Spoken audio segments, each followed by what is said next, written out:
जय हिंद बच्चों, कैसे हो आप सभी। उम्मीद करता हूँ सारे बच्चे स्वस्थ है, मस्त है और एकदम तंदुरुस्त है। तो नए दिन के साथ एक नए सेशन की शुरुआत लेकर एक बार फिर से हाजिर हूँ आप लोगों के बीच में। और आज करवाने वाला हूँ आपको मैं बहुत ही प्यारा सा और एक अच्छा सा प्लान। यहाँ पर भाई क्लास 10th में आप लोगों को टॉप करना है। सपने आप लोगों ने देखे हैं, माँ बाप का नाम रोशन करना चाहते हो, हमारा भी जो है फोटो जो प्रिंट मीडिया में आए, साथ ही साथ हर तरफ हमारे नाम की चर्चा हो, सभी जो है बच्चे चाहते हैं। बिल्कुल होना भी चाहिए यार, क्योंकि मेहनत करते हैं तो भैया उसका कुछ ना कुछ अच्छा रिजल्ट तो मिलना भी चाहिए, है ना। लेकिन देखो मैं आप लोगों को एक बात बता देता हूं, क्लास 9th में आप लोगों ने कुछ भी किया हो, बहुत सारे बोलते हैं कि मेरे 60% है, 70% है, मेरे 50% है, 55% है, XYZ जितने भी परसेंट हो, कोई बात नहीं भैया। तुमने 9th में पढ़ाई की नहीं की, क्या किया क्या नहीं किया, ये तुम अच्छे से जानते हो।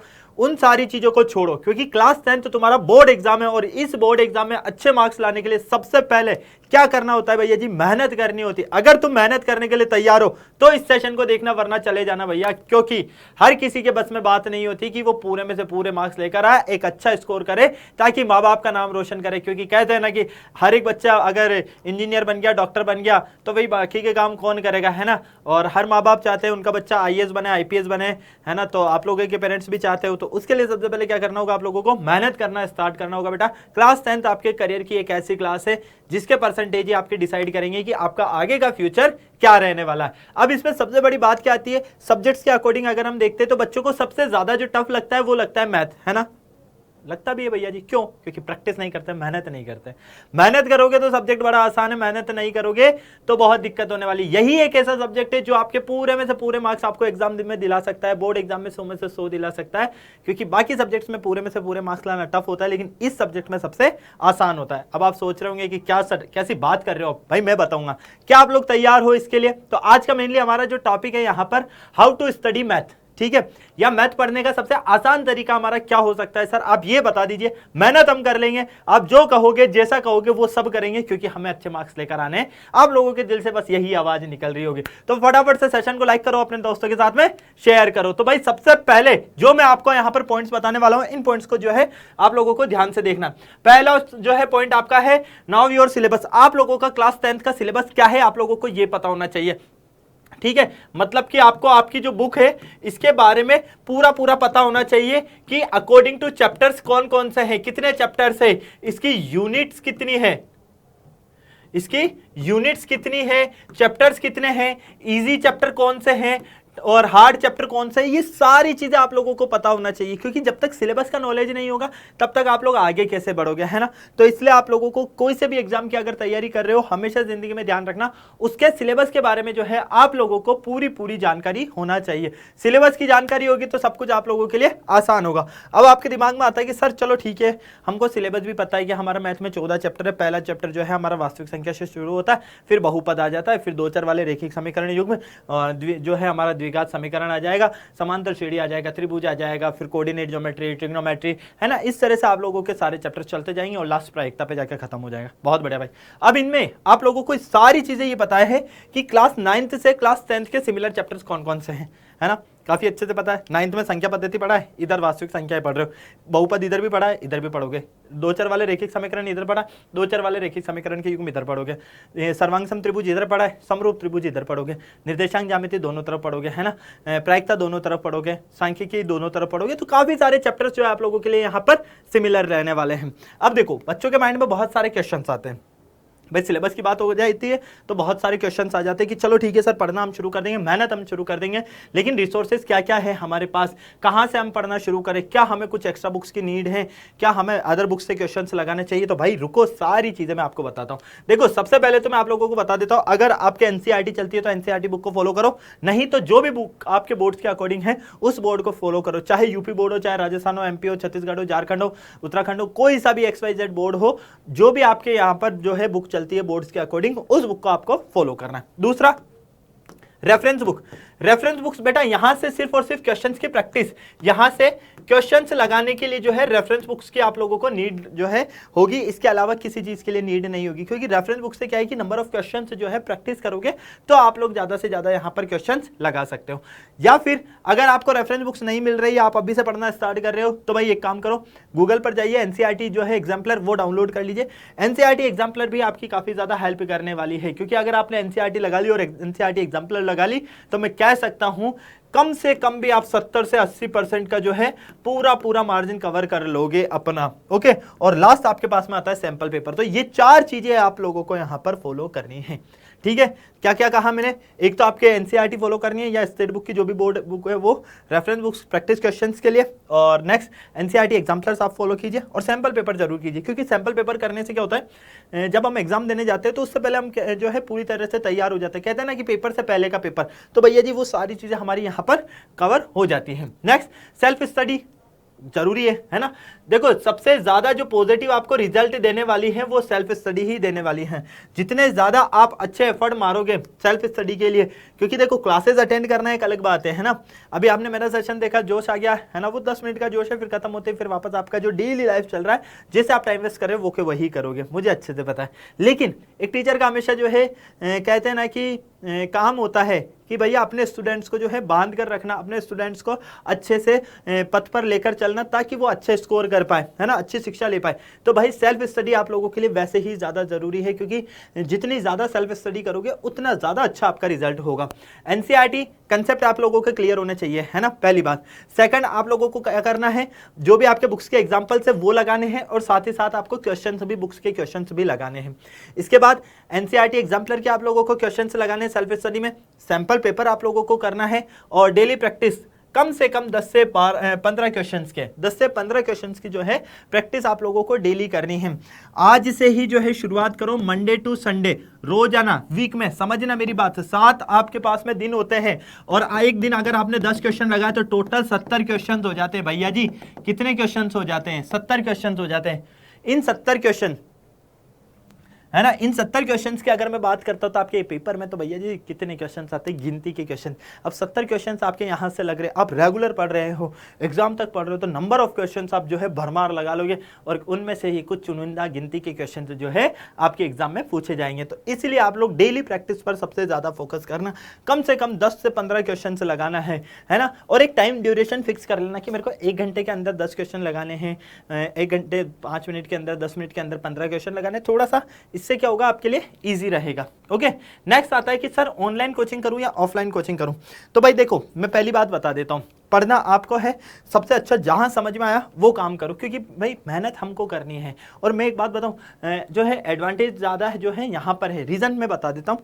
देखो कभी क्लास स्किप भी हो जाती है ना, तो तुम लेट नाइट भी अगर जग रहे हो, तुम्हारा मन है कि नहीं यार अभी मेरा मन हो रहा है पढ़ने का, मैं पढ़ लेता हूँ, मेरी क्लास जो है वो छूट गई है, तो कम से कम तुम वो क्लास ले पाओगे ना, तुम्हारा आने जाने में यहाँ टाइम वेस्ट होगा और तुम इधर उधर कहीं नानी के घर जा रहे हो, मामा के घर जा रहे हो, है ना, दादी के घर जा रहे हो, तो कम से कम अपना फोन अपने पास रहेगा तो वहां पर भी तुम लोग पढ़ सकते हो, जबकि यहाँ पर ये हमारे पास में डिसएडवांटेज रहता है। ओके, नेक्स्ट आता है बच्चों का क्वेश्चन कि सर क्वेश्चन नहीं बनते क्या करें। बात तो बिल्कुल सही है, पढ़ने का भी मन करता है, कोशिश करते हैं सर कि हाँ पढ़ना चाहते हैं, पढ़ेंगे, मेहनत भी करेंगे, लेकिन सर जब क्वेश्चन नहीं बनते तो हमें बहुत नेगेटिविटी फील हो जाती है, बहुत ही ज़्यादा है, हम डिप्रेस्ड हो जाते हैं। तो भैया जी पहली बात तो आपका फोबिया जो है हटाओ, मतलब कि डर खत्म करो। आप लोग क्या करो, डर खत्म करो यहाँ पर, है ना। अगर डरोगे तो कुछ नहीं करोगे, है ना, डरोगे तो कुछ नहीं करोगे, क्योंकि कभी कर ही नहीं पाओगे। कहते हैं ना कि भैया जी स्विमिंग नहीं आती, तैरना नहीं आता है, लेकिन भाई एक बार अगर पानी में धक्का दे दिया जाए तो मरता क्या नहीं करता, कहते हैं ना कि मरता क्या नहीं करता, सब कुछ करेगा, हाथ पैर तो मारेगा। अब हाथ पैर मारेगा तो एटलीस्ट वो किनारे तक तो पहुंचने की कोशिश करेगा। सेम चीज यहां पर वही है, क्वेश्चंस की प्रैक्टिस करना स्टार्ट करो, कोशिश करो, क्वेश्चन लगेंगे, है ना। एक बार नहीं लग रहा, दूसरी बार नहीं लग रहा, तीसरी बार, भाई एक बार में अगर सारी चीज आ जाती तो भाई हम विद्वान बन जाते हैं। इसलिए सबसे पहले अपने अंदर का डर खत्म करो, क्योंकि जो तुम कर सकते हो वो कोई नहीं कर सकता जिंदगी में, ये बात ध्यान रखना। सेकंड, क्वेश्चन अच्छे से रीड करो। जब क्वेश्चन नहीं बनते तो पहले क्वेश्चन को 2 से 3 बार रीड करो, क्योंकि क्वेश्चन में क्या होता है कि हमें पता चल जाता है कि आखिर में पूछना क्या चाह रहा है, और जब ये पता चल गया कि पूछना क्या चाह रहा है तो आराम से हो जाएगा। नेक्स्ट, नहीं बन रहा है फिर भी कुछ तो ट्राई करो, पेपर पेन लेकर बैठो, गलती करो लेकिन करो, कोशिश करो, कोशिश करने वालों की कभी हार नहीं होती। नेक्स्ट, माइंड मैप बनाओ, है ना, छोटे छोटे से माइंड मैप बनाओ कि इस चैप्टर के माइंड मैप बना लिए मैंने, ताकि इस चैप्टर से कौन कौन से टाइप के क्वेश्चंस आते हैं, कि कौन कौन से फॉर्मूलाज यूज होते हैं, कौन कौन सी इसकी ट्रिक्स है, वो सारी चीजें आप लोगों की यहाँ पर होनी चाहिए।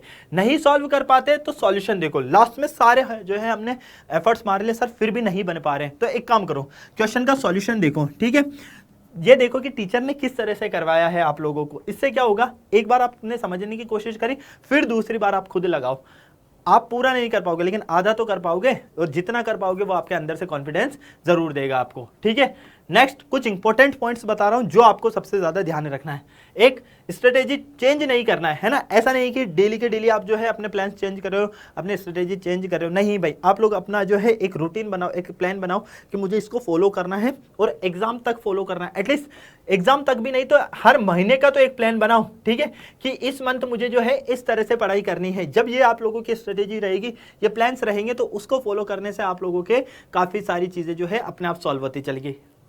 उसके बाद एनसीईआरटी के सारे क्वेश्चंस लगाने, भैया हाँ लगाने हैं। आपके चाहे स्टेट बुक की बुक है उसके सारे क्वेश्चंस लगाने, हाँ लगाने, क्योंकि यहां पर जितने ज्यादा नंबर ऑफ क्वेश्चंस लगाओगे उतना अंदर से आप लोगों को कॉन्फिडेंस फील होगा। फिर कॉन्सेप्ट रटने की जगह समझने का ट्राई करो। बच्चे क्या करते हैं, कॉन्सेप्ट को क्या करते हैं, रटते हैं। भैया जी रटना नहीं है, आप लोगों को समझना है, कोशिश करनी है समझने की, क्योंकि एक बार अगर कोई चीज समझ में आ गई तो लॉन्ग टाइम तक चलेगी, और रटने पर एक स्टेप अगर भूल गए तो सब कुछ खत्म हो जाएगा। ओके, नेक्स्ट क्लास से पहले प्रीवियस क्लास देखो। भाई ये पॉइंट बहुत ज्यादा इंपॉर्टेंट है, क्योंकि आप लोगों से हमेशा कहा जाता है भाई रिवीजन करो, रिवीजन करो, रिवीजन करो। कारण क्या है मैं बता देता हूं आप लोगों को। देखो, प्रीवियस क्लास आपने देखी और आज आने वाली क्लास आप देखोगे, तो आप जो आज वाली क्लास देखोगे ना, उसमें देखोगे कि यार पहले की क्लास में जो पढ़ा है उससे ही रिलेटेड है। तो जब वो जो है अलाइन होगा, वो चीजें मैच होगी, तब आपको समझ में आएगा कि यार पहले की क्लास नहीं पढ़ता तो मुझे आज का समझ में नहीं आता। सबसे बड़ा कारण भी यही होता है, हम क्या करते हैं, लेक्चर 1 पढ़ लिया, टीचर ने नया चैप्टर स्टार्ट करा, जो जो उसमें पढ़ लिया, सेकंड भी पढ़ लिया, थर्ड भी पढ़ लिया, उसके बाद डायरेक्ट छठे लेक्चर पर जा रहे हैं। फिर हम कहेंगे सर हमको समझ में नहीं आ रहा है। भैया जी समझ में आएगा कहाँ से, क्योंकि रेगुलर तो हम जो है स्टार्ट नहीं कर रहे हैं चीजें। ओके, तो इसलिए आप लोगों को न्यू क्लास अटेंड करने से पहले प्रीवियस क्लासेस को जो है जरूर देखना है। फिर क्वेश्चन प्रैक्टिस करते टाइम हार्ड लगने वाले क्वेश्चंस को स्टार मार्क कर लो। स्टार मार्क क्यों, क्योंकि इससे आप लोगों को पता चल जाएगा कि भैया जी इस क्वेश्चन में मुझे पहले जब मैंने सॉल्व किया था तो मुझे काफी टाइम लगा था, और उस तरह से आप लोग जो है आगे आने वाले टाइम पर उस क्वेश्चन में थोड़ी सी स्पीड भी बढ़ा पाओगे, और आपको पता भी रहेगा कि भाई मुझे ये क्वेश्चन सॉल्व जरूर करना है।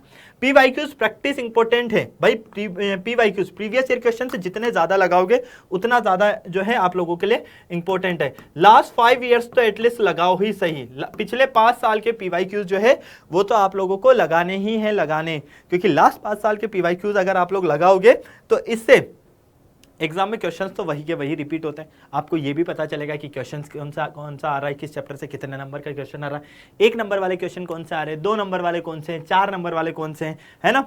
और इसके अलावा एग्जाम से 1 मंथ पहले सैंपल पेपर सॉल्व करना। एग्जाम से 1 महीने से पहले ही जो है आप लोगों को सैंपल पेपर सॉल्व कर देना चाहिए, स्टार्ट कर लेना चाहिए, क्योंकि तब तक आप लोगों को 2 से 3 बार जो है रिवीजन कर चुके होंगे। और अगर आपने सिलेबस का 2 से 3 बार रिवीजन कर लिया तो मैं गारंटी के साथ कह सकता हूं कोई माइका लाल जो है तुम्हें 100 में से 100 नंबर लाने से नहीं रोक सकता है। ओके, तो ये जो मैंने आप लोगों को प्लान्स बताए इनको आप लोग बिल्कुल ध्यान में रखना।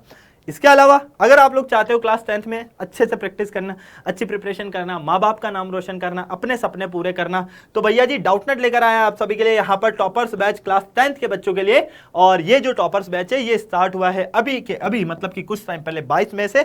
और अब करो आप यहाँ पर टॉपर बनने की तैयारी। यहाँ पर आपको मिलने वाली बहुत सारी चीजें भैया जी डिटेल्स में आप लोगों को लेक्चर्स मिलेंगे। इसके अलावा सारे ही सब्जेक्ट्स मिलेंगे, चाहे आपका जो है फिजिक्स हो, केमिस्ट्री हो, मैथ हो, बायो हो, इंग्लिश हो, हिंदी, सारे सब्जेक्ट जो है आप लोगों को यहाँ पर मिलने वाले हैं। चैप्टर टेस्ट आप लोगों को यहाँ पर मिलने वाला है। चैप्टर टेस्ट भी भैया जी मिलेगा, हर चैप्टर का यहाँ पर आप लोगों का टेस्ट होने वाला है। एडिशनल सब्जेक्ट्स की पीडीएफ, चाहे कला की बात की जाए, कंप्यूटर की बात की जाए, बच्चों को बड़ी दिक्कत आती है ना, तो यहाँ पर उनकी पीडीएफ भी जो है आप लोगों को मिलने वाली है। इसके अलावा क्लास स्लाइड्स और पीडीएफ भी आप लोगों को यहाँ पर मिलेगी। टीचर्स ने क्लास में क्या पढ़ाया है वो स्लाइड्स आप लोगों को एज इट इज मिलेगी। और चैप्टर वाइज पीवाईक्यूज लेक्चर, क्योंकि बच्चों को सबसे ज्यादा दिक्कत आती है प्रीवियस ईयर्स के क्वेश्चंस ढूंढने में, तो इसी के लिए चैप्टर वाइज हर चैप्टर के प्रीवियस ईयर के क्वेश्चंस के आप लोगों को यहाँ पर लेक्चर भी प्रोवाइड करवाए जाएंगे। अब आपके दिमाग में क्वेश्चन आएगा कि सर हम इस बैच को कैसे ज्वाइन कर सकते हैं, तो देखो यूट्यूब के डिस्क्रिप्शन बॉक्स में फटाफट से जाइए और अपने बोर्ड के अकॉर्डिंग वहां पर जो है लिंक जो भी दिया गया है उस पर क्लिक कर दीजिए और इस बैच को जो है आप लोग ज्वाइन कर सकते हो। इसके अलावा 012471158250 जो नंबर है आप लोगों के पास में, इस पर कॉल करके भी आप लोग कोई दिक्कत आ रही है, समस्या आ रही है, तो उसका निवारण कर सकते हो। तो बेटा आज मैंने आप लोगों को बताया कि मैथ आप लोगों को किस तरह से पढ़ना है, सबसे आसान तरीका क्या है। अगर सपना आपको पूरा करना है तो मेहनत करना शुरू करो और आज से ही करो, क्योंकि आज से जब 1 महीने बाद फिर जब हम मिले तो मैं आप लोगों से जब मैं ये पूछूं कि भैया जी कितना चेंजेस आया है आपके शेड्यूल में, क्या क्या आपने स्टार्ट किया है, क्या आपको इंप्रूवमेंट नजर आ रहा है, तब आप जो है सीना ठोक कर कह सकते हो कि हाँ सर जो आपने बोला वो हमने फॉलो किया और बड़ा मजा आ रहा है। तो आई होप आज के इस सेशन में सभी को सारी चीजें क्लियर होगी और सभी बच्चे चाहते हैं पूरे में से पूरे मार्क्स लाने के लिए तैयारी करना, तो शुरू कर दीजिए आज से ही तैयारी। मजा आया तो सेशन को लाइक कीजिए, शेयर कीजिए, कमेंट बॉक्स में कमेंट करके मुझे जरूर बताइएगा। फिर मिलते हैं हम नेक्स्ट क्लास में, तब तक सारे बच्चे स्वस्थ रहे, मस्त रहे, तंदुरुस्त रहे, शानदार जबरदस्त जिंदाबाद के साथ में। जय हिंद और बाय बाय।